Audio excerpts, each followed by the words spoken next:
Valappad saint Sebastian's ദേവാലയത്തിൽ വിശുദ്ധ Rosario മാതാവിന്റെ ദർശന തിരുനാൾ ചൊവ്വ ബുധൻ ദിവസങ്ങളിലായി ആചരിച്ചു.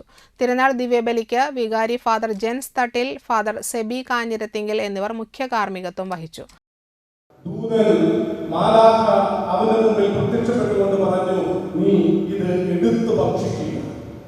അവന് നൽകപ്പെട്ടത് ഒരു കപ്പ് വെള്ളവും ചുടുകല്ലിൽ ചുട്ട അപ്പവുമാണ്. ആ ചുടുകല്ലിൽ ചുട്ട അപ്പവും വെള്ളവും ഇന്ന് അത് പരിശുദ്ധ കുർബാനയുടെ ജീവിക്കുന്ന പ്രതിരൂപങ്ങളാണ്.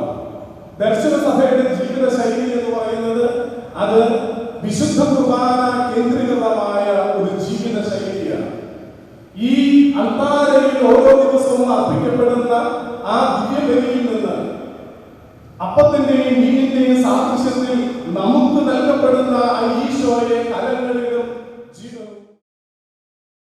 ഫാദർ ബിൽജു വാഴപ്പള്ളി തിരുനാൾ സന്ദേശം നൽകി. വൈകിട്ട് ദിവ്യബലിയും ജപമാല പ്രദക്ഷിണവും നടന്നു. കൈക്കാരന്മാരായ ANG ജെയ്ക്കോ, ഫെന്നി ഫ്രാൻസിസ്, ഷാജി ചാലിശ്ശേരി, ദർശന സമൂഹം ഭാരവാഹികളായ CA Johnson, Davis Vazhappally, Jaise Kariyatti, Justin Puthur, Sijo Davis എന്നിവർ നേതൃത്വം നൽകി.